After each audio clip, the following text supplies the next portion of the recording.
Olá, muito bom dia a você que nos acompanha, você que está ligadinho aqui no nosso programa Saúde em Foco pela UERN TV, no canal 23.1 da TCM e também no nosso canal no YouTube, youtube.com/UERN-TV. Se você ainda não segue as nossas redes sociais, vai lá no Instagram, @UERN-TV e fique por dentro de toda a nossa programação. E também lá no YouTube você pode conferir todos os nossos programas, todas as edições do programa Saúde em Foco e de todos os programas aqui da UERN-TV. Bom, nesta quinta-feira nós vamos falar então sobre colesterol e pressão alta. Dois temas que a gente escuta muito no nosso dia a dia, né, e que estão diretamente relacionados com doenças cardiovasculares. Então, hoje nós vamos tirar as nossas dúvidas sobre o que é o colesterol alto, o que é a pressão alta. Vamos saber tudo isso com a nossa convidada. Nós estamos recebendo hoje aqui no nosso estúdio a médica cardiologista, doutora Assia Gisele. Doutora Assia, bom dia e seja muito bem-vinda ao nosso programa. Bom dia os telespectadores. É um prazer estar aqui. Doutora Assia, a gente sabe que tem dois tipos de colesterol, né? O bom e o ruim. Fala um pouquinho pra gente, explica qual é a diferença entre eles. Bom, o colesterol bom é aquele que pode ajudar a promover saúde das artérias, né? Ele retira, vamos dizer, o excesso de colesterol ruim de dentro dessas artérias. Então, ele promove a saúde para essas artérias. E o colesterol ruim, ele faz justamente o contrário. Ele pode se acumular e, resumindo, ele pode chegar a obstruir essas artérias e causar o que a gente chama das isquemias e infartos, né? Que dependendo de onde ele se localiza, a gente sabe. Se for na região de cérebro, vai ser um AVC, de coração vai ser um infarto. Se for vamos dizer, em artérias ou veias mais periféricas, vai ser as tromboses que a gente costuma, né, ouvir de membros inferiores.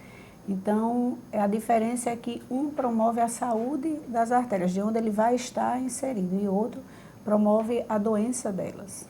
E aí, como fazer para a gente deixar ok o nível de colesterol bom e tentar não deixar descontrolado aí o colesterol ruim? Quais são as atitudes que a gente pode tomar nesse sentido? A medicina, ela evoluiu ao longo dos anos e a vida moderna também, né? Então, parâmetros que funcionavam no tempo dos nossos avós, Rosalba, hoje não funciona para a gente. É um estilo de vida diferente, uma alimentação diferente. Então, eu costumo dizer assim, a medicina ela tem que ser voltada individualmente para cada realidade, para cada paciente. Mas, nesse momento, a vida moderna ela tem que ser pensada para ser adequada para a saúde. O que é que isso quer dizer? Hoje você tem muita comodidade. Então, a maioria das pessoas hoje encontra sua alimentação em prateleiras de supermercados. E isso traz uma consequência que, por nível de conservantes, por substâncias que estão ali para promover mais sabor nesses alimentos, ela acaba fazendo mal à saúde. Então, hoje todo mundo tem acesso a uma informação de... Se você botar, vamos dizer assim, dar um Google, você vai saber o que é que você pode fazer, o que é que você não deve fazer para ter uma saúde cardiovascular em dia. Mas é difícil na vida moderna, porque eu escuto bastante dos meus pacientes em consultório. Mas eu não tenho tempo de fazer um exercício. A correria do dia a dia. Eu não tenho tempo de fazer uma alimentação mais saudável, eu tenho que ter praticidade. Eu, às vezes, como na rua, eu tenho que pegar o que já está pronto. Então, eu costumo conversar com esses pacientes que a gente individualiza a consulta, os cuidados e a mudança no estilo de vida para ele. Então, principalmente, alimentação e bons hábitos de vida. Né? A prática de atividade física, né? Isso, exatamente. Os vícios, né? Que a gente hoje vê assim, que vício não é mais só fumar, não é só beber. Hoje você tem um grande concorrente do cigarro, que são os famosos vapers, né? Que a gente nem sabe o que é que vem dentro desses cigarros eletrônicos. Você hoje tem pessoas tendo acesso à bebida alcoólica que há muito tempo atrás era difícil um jovem beber. Hoje em dia você vê muitos jovens aí, passe num bar, num coisa, e você vê pessoas muito novas começando a beber. você vê que a obesidade ela passou de ser um problema restrito a poucas pessoas para a maioria das pessoas. Se elas não estão obesas, elas estão com sobrepeso. E o sedentarismo, antes eu andava para o meu trabalho, eu andava para a minha escola. Hoje todo mundo tem acesso a um meio de transporte. Seja carro, seja uma moto, seja essas motos mais compactas, né, que são essas pequenininhas. Você tem acesso de transporte público, que seja um Uber. Então, hoje, o esforço é mínimo. As pessoas tentam, inclusive, andar o mínimo possível, né? Exatamente. Você hoje, até para fazer uma compra, você não quer mais um shopping. Ou você não quer mais um centro, você quer um shopping, onde você compacta tudo num clima mais agradável, que a gente não está aqui, eu vou dizer assim, eu não estou condenando, eu só estou dizendo que as práticas modernas, elas hoje contribuem para que a saúde cardiovascular realmente sofra bastante.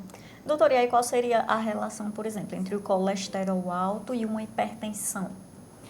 Pronto. Geralmente, a gente costuma dizer assim, você é o que você come, certo? Apesar de que existem os fatores genéticos de ser de família, você já tem um DNA que já seja propenso a isso. Mas eu digo a você que em mais de 50% a 60% dos casos, a hipertensão e o colesterol alto entra pela sua boca. Então, é aquelas escolhas que você faz diariamente que faz você ficar com colesterol alto, você ficar com sobrepeso, aí o sobrepeso já vai trazer a hipertensão, né? Aí a hipertensão já vai trazer outros problemas.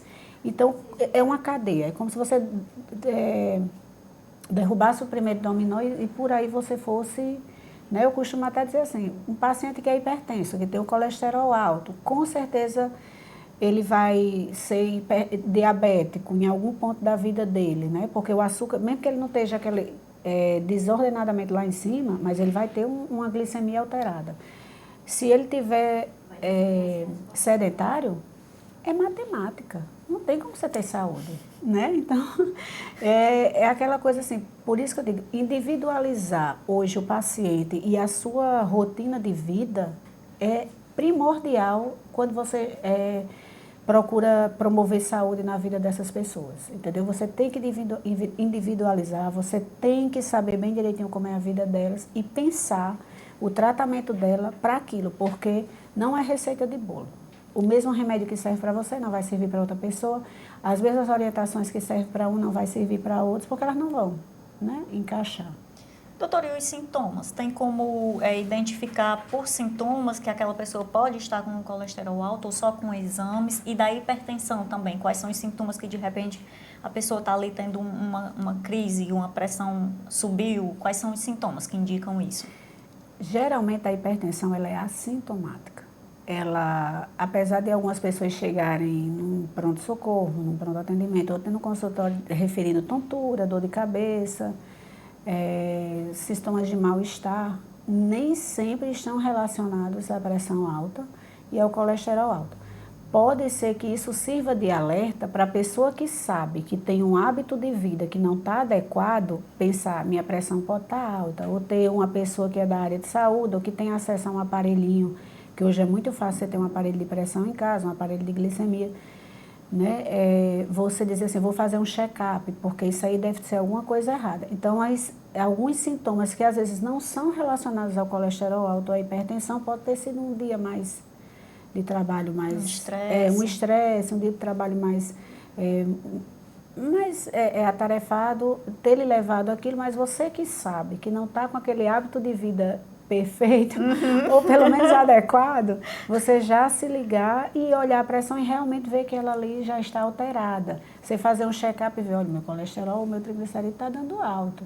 Então, ser o primeiro passo para você começar a se cuidar. Eu costumo dizer, olha, o seu anjo da guarda está acordado, porque ele já deu um sintoma aí que a gente não dá para dizer se mas que já lhe trouxe ao consultório para você começar os seus cuidados. Perfeito. Nós estamos recebendo hoje aqui no nosso programa a médica cardiologista, doutora Assia Gisele. Estamos falando aí sobre o colesterol alto, sobre a hipertensão e os cuidados que devemos ter, né, para tentar manter a nossa saúde aí do coração em dia. Nós vamos então agora saber o que é mito e o que é verdade sobre o tema de hoje. Roda a vinheta.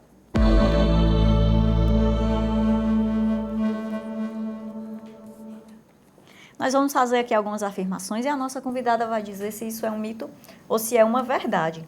E a primeira afirmação é a seguinte: basta retirar o sal da comida para evitar o aumento da pressão arterial.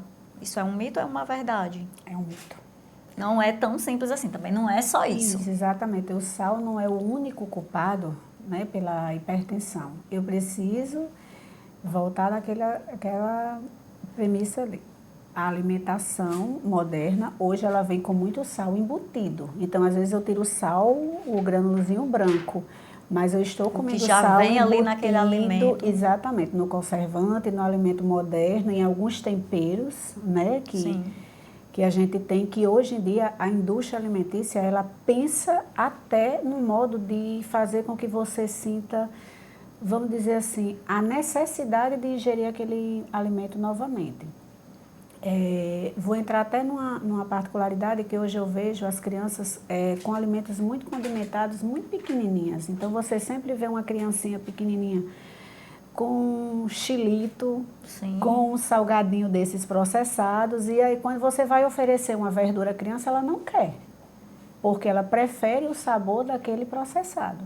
Porque ele é feito para aquilo, para ela ter prazer na hora que ela come e ela querer sempre mais. Né? Então, ela sempre vai preferir aquele lanchinho que tem um sabor mais forte do que o saudável. Olha a dica aí. Cuidado ao oferecer essas coisas para as crianças. Isso. Inclusive, relacionada a isso, é a nossa próxima afirmação. Crianças não têm pressão alta. E aí? Mito. Tem sim. Tem. Criança pode ter pressão alta e uma hipertensão que chega cada vez mais cedo, ela tem mais tempo de lhe causar problemas. Se eu for partir do princípio que eu quero ter uma longevidade, eu quero ter muitos anos de vida, quanto mais cedo uma hipertensão ou outras comorbidades, como o colesterol, que é a dislipidemia, ou a diabetes, chegar na minha vida, mais tempo ela vai ter para me fazer mal. Então, criança tem sim. Primeiro a gente tem que ver se essa criança já nasceu com alguma cardiopatia, né? Se essa criança tem um coração bem formado, ou se ela tem alguma coisa que precisa ser tratada, é bom levar ao pediatra. É bom olhar a pressão das crianças, por mais que hoje não seja rotineiro. Às vezes nem em consulta pediátrica é tão rotineiro você olhar uma pressão de criança, mas é bom acompanhar de vez em quando, uma vezinha por mês você dá uma olhada na pressão do seu filho. E quanto mais cedo os cuidados, menos essa criança vai estar exposta às complicações que uma hipertensão pode trazer. Muito bem, e aqui mais uma afirmação para a gente encerrar aqui o primeiro bloco. Analgésicos e anti-inflamatórios podem causar hipertensão. Mito, verdade, meio termo, de repente pode ser um pouco sim, um pouco não. Isso, meio termo, né? Eu vou dizer assim, vou dizer que pode ser mito e verdade.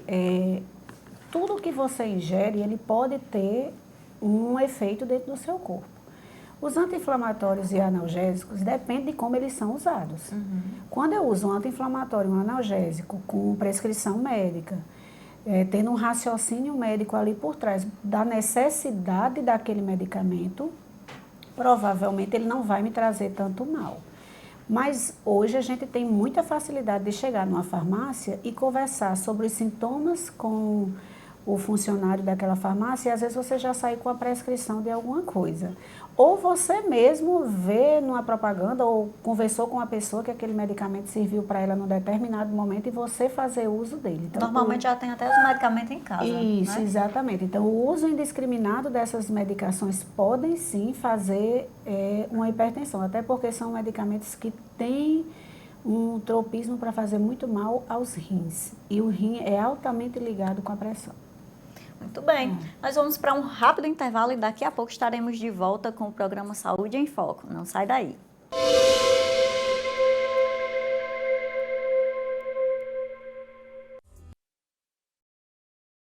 Toda quinta-feira quinta-feira você confere aqui na UERN-TV o programa Saúde em Foco.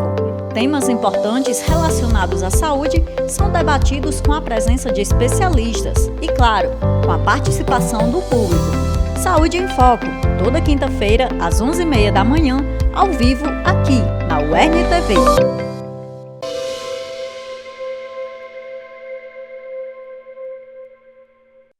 Já estamos de volta com o programa Saúde em Foco desta quinta-feira. Hoje falando sobre pressão alta e colesterol. E por isso estamos recebendo aqui no nosso programa a médica cardiologista, doutora Assia Gisele, que está tirando todas as nossas dúvidas e vai tirar as dúvidas também do nosso público. A partir de agora, é o quadro Quero Saber.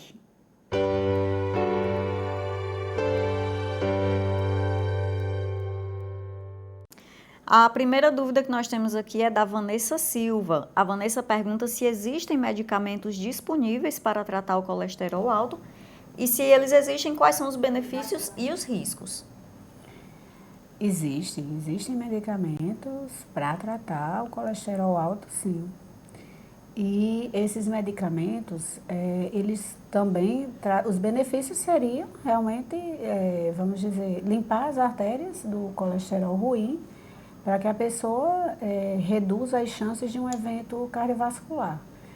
E o que seria de reações adversas que a gente faz, esses medicamentos podem causar dores musculares, mal-estar.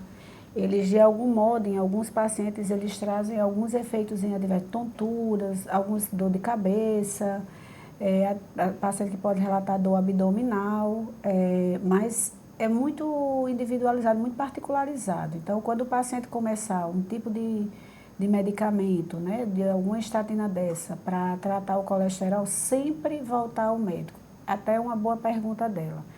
Às vezes eu começo com uma medicação e eu sinto alguma coisa e eu não retorno ao meu médico para contar o que eu estou sentindo. Então, quando você começar uma medicação, seja qual for a indicação dela, você notar que está sentindo alguma coisa diferente, não era habitual antes de começar essa medicação, retorne ao seu médico, converse com ele. Ele pode ver a dose, ele pode ver outra medicação, mas nunca pare ou substitua medicamento sem conversar com o médico que a prescreveu. Muito bem, muito importante essa dica. Nós temos também a participação do Lucas Abreu. Ele pergunta, existem diferenças no tratamento da hipertensão dependendo da faixa etária do paciente? Existe da faixa etária, da causa, né, a etiologia dessa hipertensão. E quanto mais eu conhecer esse paciente, quanto mais eu conhecer a história de vida desse paciente, mais fácil é para o médico chegar no que a gente chama de uma terapia-alvo perfeita para esse paciente, para a sua idade, para a sua condição de vida. Né? Então, existe diferença sim. Achei interessante esse nome, terapia-alvo perfeita. Terapia-alvo perfeita, exatamente, porque é individualizado. Às vezes o que funciona para uma pessoa não é a sua realidade, então é bem individualizado. Muito bem, temos aqui também a participação da Maria Oliveira. Ela pergunta quais exames podem ser feitos para monitorar a saúde cardiovascular em relação ao colesterol e à hipertensão. Certo. Exames também, eles são pensados de acordo com a queixa do paciente. Se eu for falar de um modo geral, talvez a telespectadora esteja perguntando de um modo geral, eu posso começar com exames de sangue, exames laboratoriais, né, que eu vou pedir o colesterol total, as frações, os triglicerídeos, entre outros exames, porque o corpo ele é um sistema. Então, ele não é uma coisa só que vai me falar. Então, quando eu vou olhar essa parte, né, do colesterol, de triglicerídeo, eu olho tireoide, eu olho como é que está o fígado, eu olho como é que está a glicemia, eu olho como é que está o exame de urina, né? Entre outros exames, eu vou rastrear se ele tem essa dislipidemia, que seria o colesterol alto, e que outras causas poderiam levar a isso. Porque como o corpo é um sistema, vários órgãos podem interferir nessa causa aí, que seriam as causas internas. E teriam as causas externas, que voltamos à alimentação e o estilo de vida dele. Muito bem. E falando também em estilo de vida, a pergunta aqui do Paulo Ferreira. Ele pergunta se existe um tipo de exercício físico mais benéfico para diminuir o nível de colesterol. É Paulo? O Paulo. Pronto. Paulo e a todos os telespectadores com essa dúvida. Eu, particularmente, costumo dizer que o melhor exercício é aquele que você gosta de fazer. Porque tudo que você gosta de fazer, você vai fazer com regularidade e você vai fazer com prazer. Então, eu gosto de uma corrida. Então, o esporte para você é corrida. Eu gosto de uma caminhada. Eu gosto de uma hidroginástica. Eu gosto de uma musculação. A gente agrega um exercício aeróbico no meio, uma corrida, uma caminhada, uma natação. Mas não existe exercício melhor, não existe perfeito ou melhor. Existe o exercício que eu vou fazer com regularidade.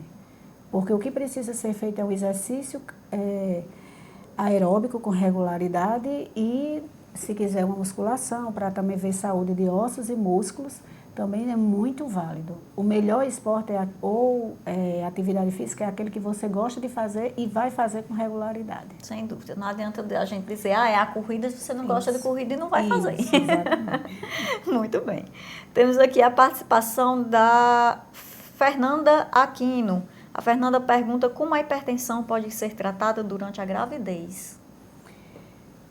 Um ponto muito importante, Fernanda. A mulher, quando ela está grávida, ela entra numa fase que eu costumo dizer assim, ela é a mãe e ela é o bebê ao mesmo tempo. Então, quando a gente pensa em tratar uma hipertensão na gravidez, a gente está tratando a mãe pensando em também não fazer um mal para o feto, né? Para o bebê dela.